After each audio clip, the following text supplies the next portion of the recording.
duo. Spontaneous. Hi, I'm Tisha Smith. I'm your reader for today. The theme for 2024 is a grand rising. The theme for August is unstatus quo. Topic for today, the truth about wholeness and disability. New Thought minister and author Eric Butterworth reminds us of our truth. You are a perfect idea in infinite mind. You are whole now. This wholeness is the only way the universe knows you. LeVar Burton reminds us of caring. In a society that functions optimally, those who can should naturally want to provide for those who can't. That's how it's designed to work. I truly believe we're here to take care of one another. So let us affirm together. I recognize the wholeness of myself and everyone I meet. And thank you. And now we have the special pleasure of Eugene Holden, our special guest speaker. And here he is, coming forward.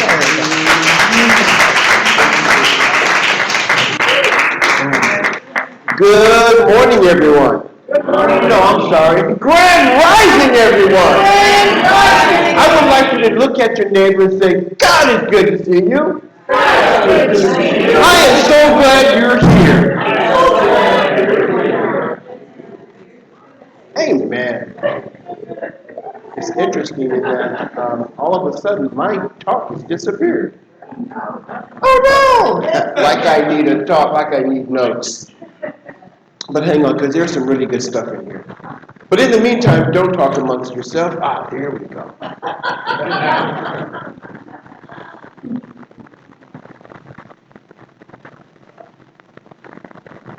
Oh, there we go. Good. So, as we have been told, that the theme of the year is what?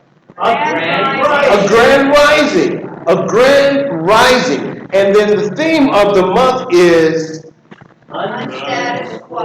Unstatus quo. When that month first started, I was wondering, what does that really mean for me? Unstatus quo. Well, I'm going to start off like this. Wholeness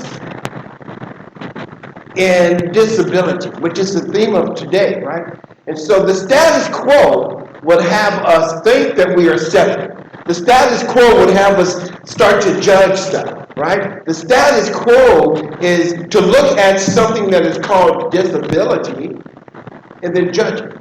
That's the status quo, right? But we're talking about an unstatus quo, which means, as Yeshua Messiah would say from the New Testament, step out from among them, which means that we are coming out from the status quo to be the unstatus quo, meaning that we are here to accept anybody and everybody, no matter how they show up. Because in this philosophy, we are taught, no, we're not taught, we are reminded that we are one in the same.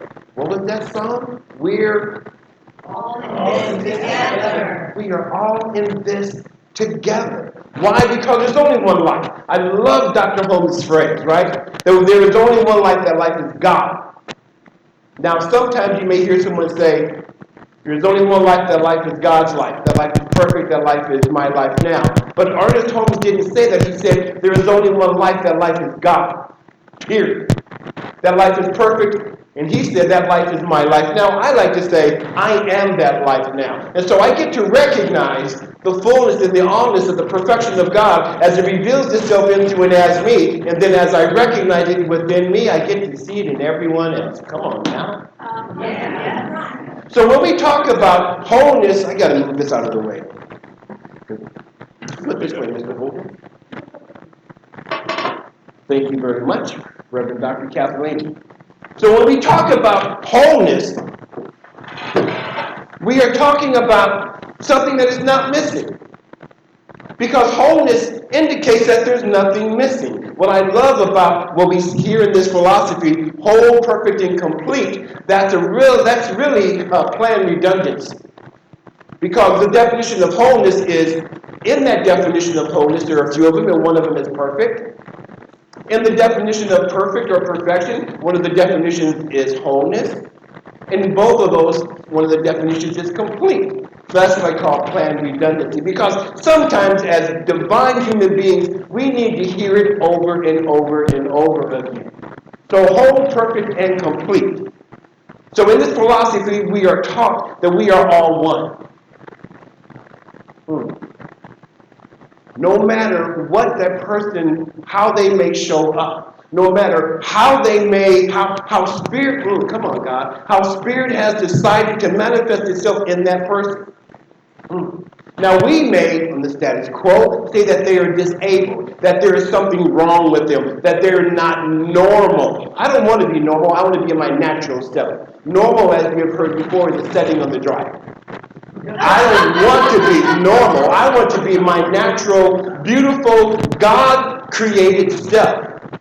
So when we come across someone who appears to be disabled, be it physically, mentally, emotionally, or whatever, what we are to do, coming from a place that we are all in this together, is to recognize the divinity within them, and they're just happening to show up in this physical manifestation. But when we look deep into who they are, coming from the eyes of love, all we see is completeness. Are you following what I'm saying? So what we are to do, coming from the unstatus quo, this is going to be a really good one for you to try this week. It's for the next 7 days, no judgment. Oh, shucks. Right? Right? It's to not judge anything. I caught myself at work a few days ago. And I love being put in places where I have to practice. Oh my God. It's like, Urgh! And so I am surrounded by beautiful people, right? Because I look at them and go, okay, this is God cleverly disguised as people who love to complain. So I caught myself, Eugene, don't complain about the complainers.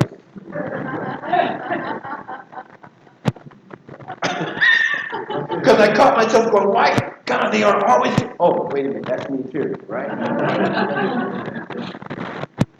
So for your mission, if you choose to accept it, for those who know where that comes from, is for the next 7 days, no complaining. If you're really big, bad, and bold enough, then also no judgment.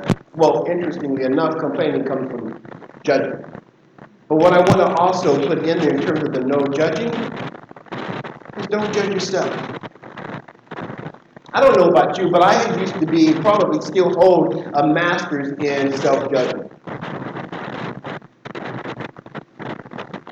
You know, there's a phrase in the New Testament where they're asking Yeshua Messiah, what is the greatest commandment? And he says, the greatest commandment is to love the Lord thy God with all your heart, your mind, your soul, and your might. Your heart, your soul, your mind, and your might. In other words, to love God, whatever that is for you, with everything that you have. And then the next commandment, I love the way this is put, and the second commandment is like unto the first, is to love your neighbor as yourself. To love your neighbor as you love you. So now the question is, how much do you love you? Now, do I love myself not to complain about the complainers? Yeah. Because when I start to complain about the complainers, then I am also in that boat of complaining, and complaining doesn't feel good to me. It takes me out of who I am here to be.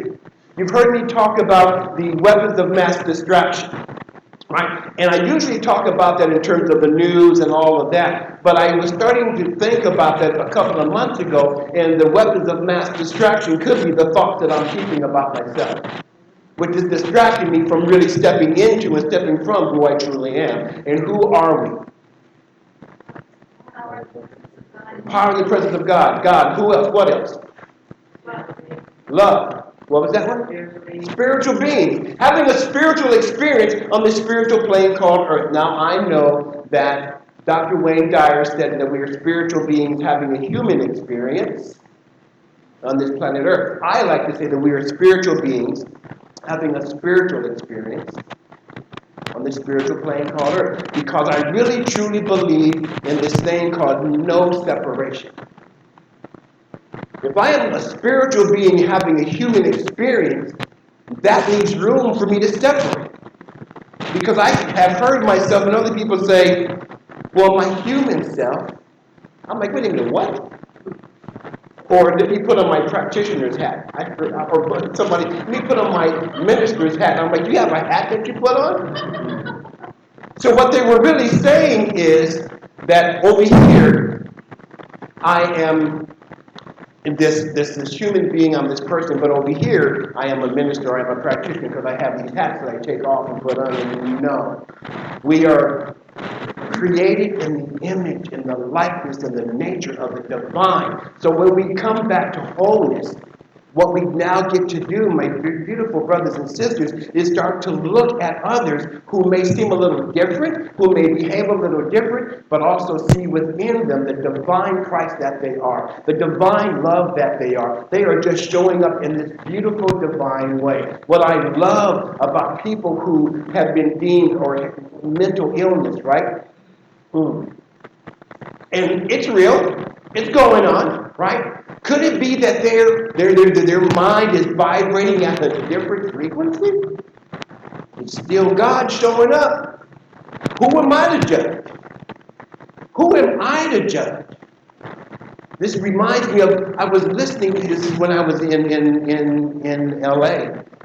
And this seemingly homeless person was walking down the street, just talking to themselves. But what came out of their mouth is so much wisdom. Oh, I was like, oh, sheesh, listen to what they're saying. Listen to what he's saying. It was really profound. So maybe that was Spirit's way of connecting with me in that instant. Eugene, you need to hear this.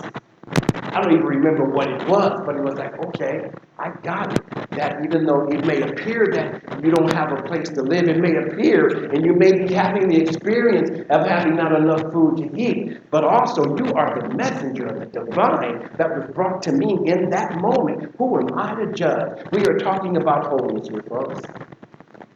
People who know me know that I love the 5 steps of prayer. Affirmative prayer is not just something, I have a class on this. It is not just something that we say on Sundays or when we're with a client or talking with somebody calls us for prayer. The 5 principles of affirmative prayer is a way of living. Let me check this out. So the first step is what? Recognition. Now that everybody has heard that, the first step is what? Recognition. Okay, right? What are we recognizing? We are recognizing that there is a divine power, there is a divine presence, call it what you want. I know that the word God has been so bastardized and so misused. I understand that people don't want to use that word, which is great, which is fine, which is cool. So call it love, call it universal intelligence, about this one, call it yourself. So we're recognizing that there's a divinity, there is an intelligence that has created everything that there is. Oh my God. You ever take the time to stop and watch a sunset? God in action. You ever think about what beats your heart? God in action. You ever think about what animates the body? God in action. So the first step is to recognize that there is an intelligence. Now, we get to recognize that this is what I call recognition 2.0, is to recognize that that is me, which goes to the unification, right? Recognizing that I am from that divine power, that divine presence, that divine love. I am the thing itself. So then we can, don't say that, Eugene, don't say that. That we can stand boldly and say, yeah, I am. I can't use that phrase. How are we going to put it? That I can't use that one either. I'm trying to keep this clean, folks. That I am okay, for those who know the song Shaft, you know what they say about that cat Shaft? He's a bad. So I am. But just stepping like, I am the magnificence of God. I am the magnificence of God. Why? Because I recognize that I am one with that infinite intelligence, and that everything that I have is God in action as me, which now we go to step 2, is to unify, to identify as that. To identify as the love intelligence that has created all there is. Oh, but wait, there's more. I get to identify in you, and in you, and in you, and in you, and in you. Oh, and online, in you, and on you. So, because we're all in this together. Now, what I love about Spirit is that Spirit has recreated itself as each and every one of us, and we're so different. Oh, how cool is that? There's a song by the Shylights way back in the day, right? If everybody looked the same, you get tired of looking at each other. Couldn't tell the lady next door from your own dear mother. If variety is the spice of life, then why does salt and pepper go nice? For God's sake, give more power to the people. So even in the music, we were talking about wholeness. So when we talk about wholeness and how it reveals or how it shows up as so-called disability, we want to start to come from the unstatus quo. We want to start, if we're standing in as practitioners of religion, of science of mind and spirit, and I'm not talking about those who have gone to school and have been licensed. I'm talking about what Dr. Holmes said, those who practice these principles to heal themselves and others, they're practitioners. So if we're standing in the teaching of science of mind and spirit, then it's up to us to really identify and embrace everyone. Oh, but Eugene, that's going to be hard to do because they don't think the way that I do. They're a little bit different than I am. Thank God. If everybody was like me, we'd be in trouble. Thank God for the differences. So when we find somebody who may be going through or having the experience of emotional discomfort or mental illness or some kind of so-called disability, what we get to do is to love. What we're talking about doing and being in the unstatus quo is to be in that place of acceptance. Are we willing to accept that individual or those individuals who may appear a little bit different, who may vote a little bit differently, who may sound a little bit differently, who may behave? Are we willing to accept them? I don't know about you, but I'm saying yes.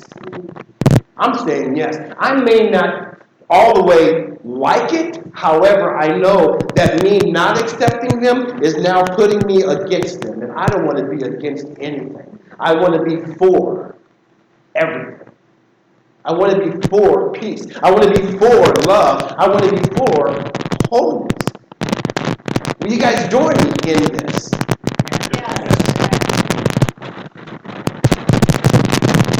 Again, I love New Thought, Ageless Wisdom.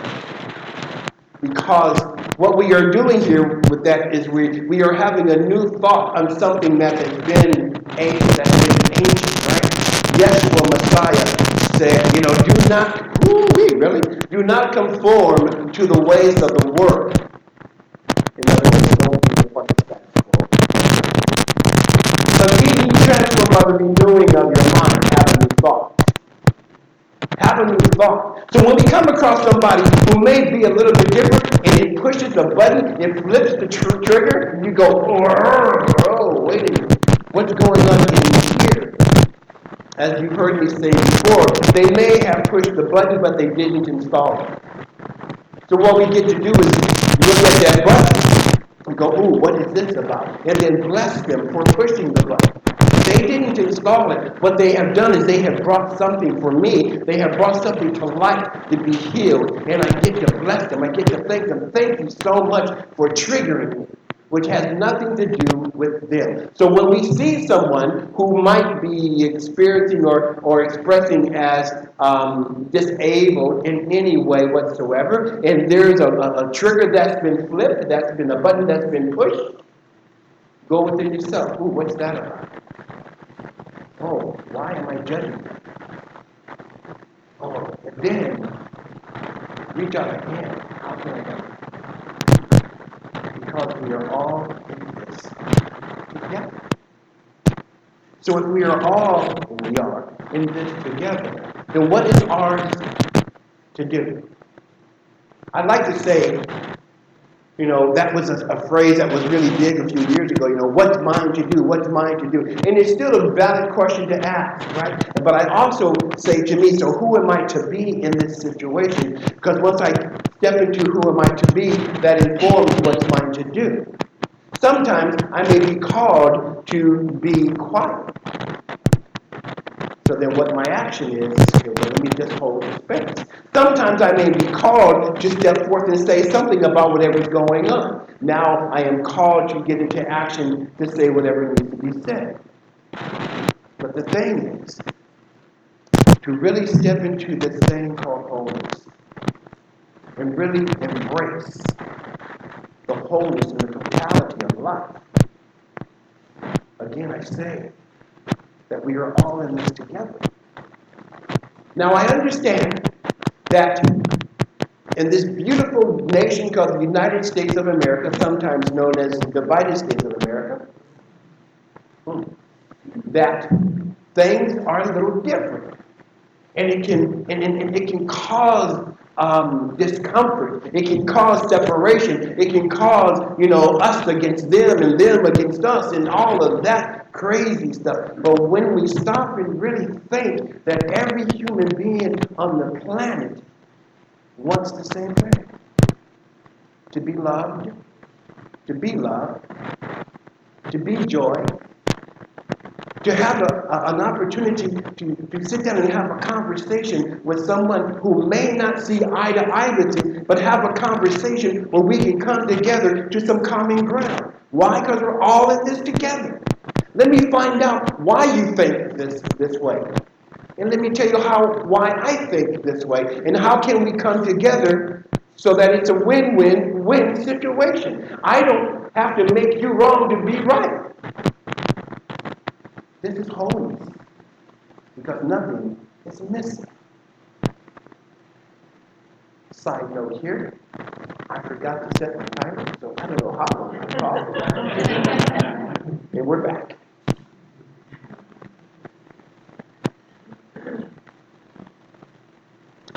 I was looking up the word invalid, invalid, and valid.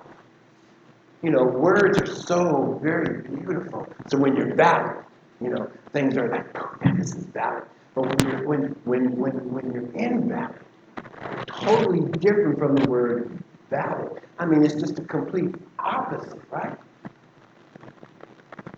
But as we come from stepping out from being, unstatus quo, let's take the invalid out of the word invalid, and look at everybody being valid. They are perfect just the way they are.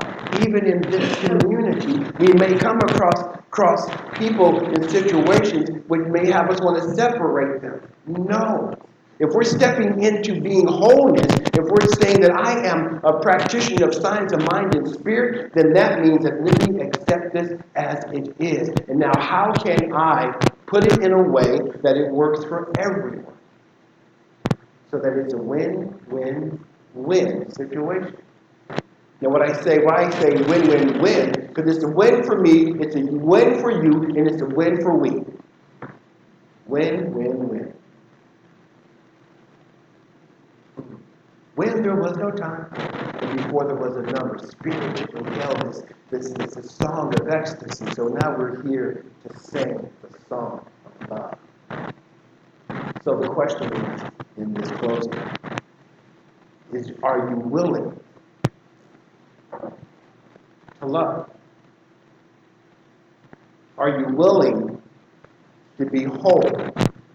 Are you willing to let go of any and everything that would keep you separated from the wholeness, which is really impossible to do? You can't be separate from your wholeness. Nothing from nothing means nothing. God? Are you willing to stand boldly in who and what you are? Are you willing to accept that other person for who and what they are? Are we willing to step out from the status quo and stop othering? All these questions are not rhetorical. Are you willing to stand boldly in the divinity that you are? Again, not a rhetorical question. Yes. See, because I really want you to really feel your yes, your sacred yes. I am willing to be my sacred self. Are you willing to be beautiful and aspiring and all of that good stuff? Are you willing to be your big, bad, bold, beautiful self? Yes! Come on, people! Tell them yes! Yeah! The voice of God has dared! Thank you, sir. Come on, people! Come on, people now! Smile on your brother. Everybody get together. One another right now. When? Right now. When? Right now. Deb, can you play something behind my prayer here, please? So again,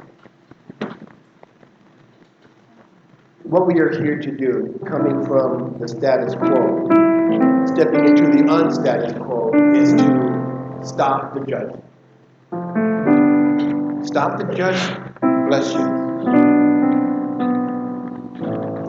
No matter what it appears like,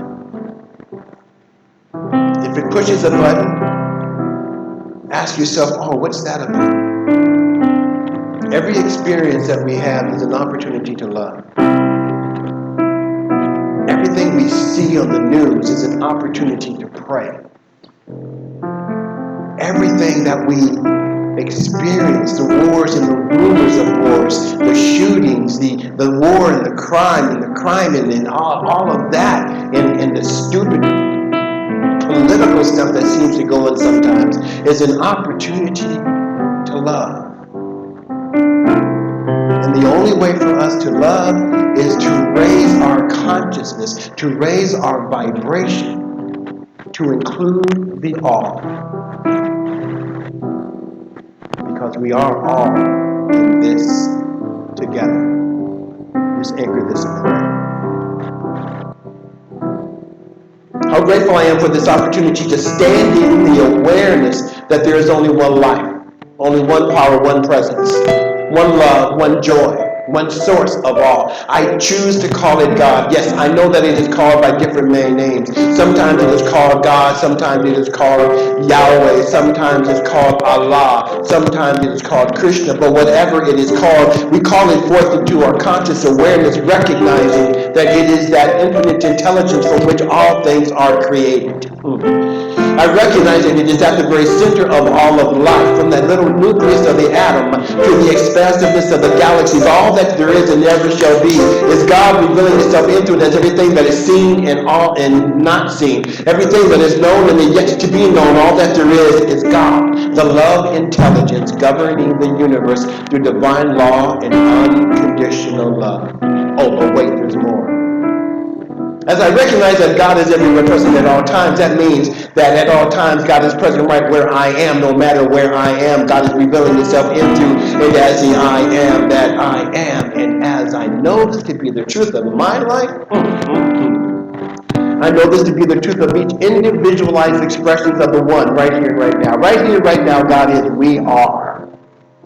See, there's no place that any of us can go where God is not. That's impossible because each and every one of us is created from that thing called life. Each and every one of us is created from that thing called love. Each and every one of us is created from that thing called peace. That God so loved the world that He turned upon Himself, clothed Himself, and then named Himself you, named Himself me, named Himself we. We are the way that Spirit shows up. And so it is from my awareness of our oneness in God that I speak this word for the courage and the willingness to step into the unstatus quo. Where we say, you know what, no more. We are not judging anything anymore. We are absolutely, the scripture says, do not judge, but judge righteousness. Judge righteously. In other words, we are seeing through the love, through the eyes of God. We are seeing everyone and everything. Yes, we are to